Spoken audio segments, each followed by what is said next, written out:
उतरते हैं। और जितना हम इस कथा सागर की गहराइयों में उतरेंगे उतना हम प्रभु के नजदीक जाएंगे, क्योंकि जो कथा के नजदीक रहता है मेरा गोविंद उसके नजदीक रहता है, फिर उसे घबराने की जरूरत नहीं। क्यों? क्योंकि वो श्री हरि के दरबार में आया है। जो ठाकुर की शरण में रहता है उसे तो जीवन में मस्त रहना चाहिए, व्यस्त रहना चाहिए, क्योंकि जो व्यस्त रहता है उसके दिमाग में कुछ और नहीं चलता, और जो खाली रहता है कहते हैं खाली दिमाग शैतान का। विषय विकारों में उलझ जाता है जब दिमाग खाली रहता है। इसलिए अपने आप को खाली मत बैठने दो, व्यस्त रहो, मस्त रहो, और फिर भी समय मिले तो भगवान का गुणगान करो, भगवान की कथा सुनो, भगवान के कार्य में सेवा में लग जाओ। और जिसका तन मन धन सेवा में लगता है उसका मन विषय विकारों में नहीं लगता, बुरे कामों में नहीं लगता। तो आप 6 दिन से श्री हरि के दरबार में, श्री हरि के चरणों में बैठकर श्री हरि की कथा सुन रहे हैं। और जैसे प्रहलाद का कुछ नहीं बिगड़ा, जबकि उसके पिता उसके सबसे बड़े दुश्मन थे, लेकिन उसने अपना परम पिता परमात्मा को अपना बना रखा था। वो कहते तू मेरी शरण में आ, तेरा बाल भी बांका नहीं होने दूंगा। तो ऐसे ही संत महात्मा भी आपको कहते हैं कि एक बार हरि शरण में आकर देखो, तुम्हारा भी कुछ नहीं बिगड़ेगा। तो आइए बड़े भाव से प्रभु से प्रार्थना करते हैं। क्या कहते हैं? कुछ नहीं बिगड़ेगा तेरा हरि शरण आने के बाद, कुछ नहीं बिगड़ेगा तेरा हरि शरण भाव से बोलेंगे। कुछ नहीं बिगड़ेगा तेरा हरि शरण आने के बाद, कुछ नहीं बिगड़ेगा तेरा हरि शरण आने के बाद, हरि शरण आने के बाद, भाग्यवत आने के बाद, हरि शरण आने के बाद, भाग्यवत आने। जरा दोनों हाथ आगे बढ़ेंगे। हरि खुशी मिल जाएगी तुझे, हरि खुशी मिल जाएगी तुझे, चरणों में झुकने के बाद, कुछ नहीं बिगड़ेगा तेरा हरि शरण आने के बाद। प्रेम के मंजिल के राही कष्ट पाते हैं सदा, प्रेम के मंजिल के राही कष्ट पाते हैं सदा। ये प्यारे, जो भगवान से प्रेम करता है, जो भगवान की भक्ति करता है, भगवान उसकी परीक्षा लेता है, उसे दुख देता है, उसे कष्ट देता है, क्योंकि सोना भी तभी चमकता है जब उसे तपाया जाता है, उसे गलाया जाता है, तब वो शुद्ध होता है, तब पहनने लायक बनता है। तो भगवान भी अपने भक्तों की परीक्षा लेकर उसे शुद्ध करते हैं। क्या प्रेम के मंजिल के राही कष्ट पाते हैं सदा।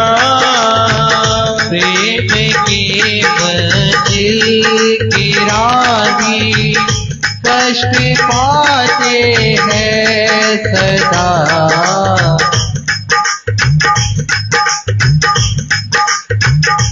बीज फलता है सदा, बीज फलता है सदा।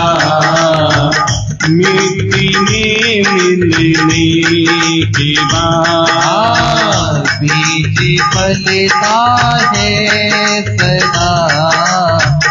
मिट्टी में मिलने के बाद हर खुशी मिल जाएगी तुझे चरणों में झुकने के बाद।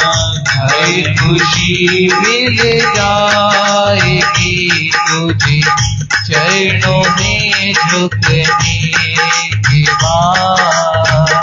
जब तलक है पाप मन में कुछ नहीं कर पाएगा। जब तलक है पाप मन में कुछ नहीं कर पाएगा। जब तलक है पाप मन में कुछ नहीं कर पाएगा। जब तलक है पाप मन में कुछ नहीं कर पाएगा। और प्यारे, जब तुम्हारे पाप कट जाएंगे और तुम कथा की शरण में आ जाओगे तो क्या होगा? कट जाएंगे पाप सारे, कट जाएंगे पाप सारे। हरि शरण आने के बाद कट जाएंगे पाप सारे। हरि शरण आने के बाद।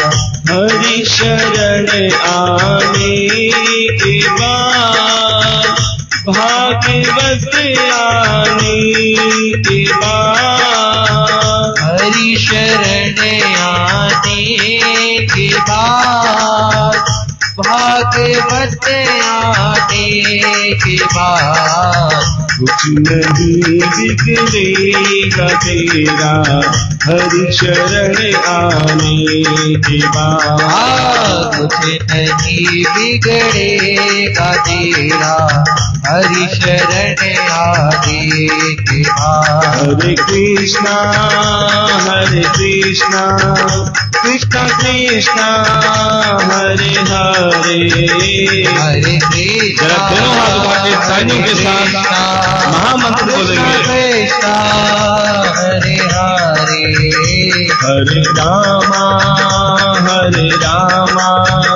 राम रामा हरे हरे। हरे रामा राम राम हरे हरे। हरे कृष्णा कृष्णा कृष्णा हरे हरे। हरे कृष्णा कृष्णा कृष्णा हरे हरे। हरे रामा राम रामा हरे हरे। हरे रामा राम हरे हरे। हरे कृष्णा कृष्णा कृष्णा हरे हरे। हरे कृष्णा